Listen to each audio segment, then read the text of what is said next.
Netflix super hit series squid game తెలుసు కదా.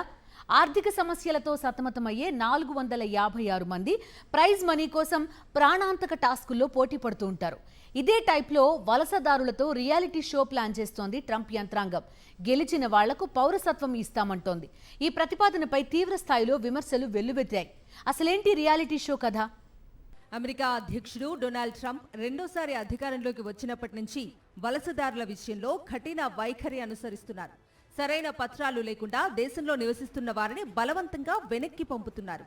ఈ నేపథ్యంలో వలసదారులకు అమెరికా సిటిజన్షిప్ కల్పించేందుకు ఒక వినూత్న ఆలోచన చేసింది ట్రంప్ యంత్రాంగం. ఒక రియాలిటీ షో ద్వారా పౌరసత్వం అందించాలనే ప్రతిపాదన ప్రస్తుతం department of homeland security DHS పరిశీలనలో ఉంది. ప్రతిపాదిత రియాలిటీ షోను ఎల్లిస్ ఐలాండ్ లో నిర్వహించనున్నారు. చారిత్రకంగా ఇది వలసదారుల ప్రవేశ ద్వారంగా పేరు పొందింది. ఈ షోలో వలసదారులు అమెరికాపై తమ దేశభక్తిని, నిబద్ధతను చాటుకునేలా పోటీలు ఉంటాయి. గోల్డ్ రష్, కార్ అసెంబ్లింగ్ వంటి టాస్క్లు, అమెరికా చరిత్ర, సంస్కృతిపై పరీక్షలు ఎదుర్కోవాలి. ప్రతి ఎపిసోడ్కు ఒక కంటెస్టెంట్ చొప్పున ఎలిమినేట్ అవుతారు. విజయం సాధించిన వారికి అమెరికా పౌరసత్వం లభించే అవకాశం ఉంటుందని DHS వర్గాలు వెల్లడించాయి. అయితే ఇది వలసదారులను ఉద్దేశించి నిర్వహించే హంగర్ గేమ్ కాదని అధికారులు స్పష్టం చేశారు.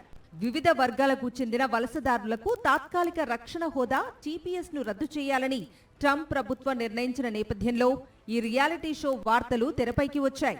DHS చీఫ్ క్రిస్టీ నియోమి ఈ ఆలోచన చేస్తున్నట్లు తెలుస్తోంది. అయితే ఈ ప్రతిపాదనపై విమర్శలు వెల్లువెత్తుతున్నాయి.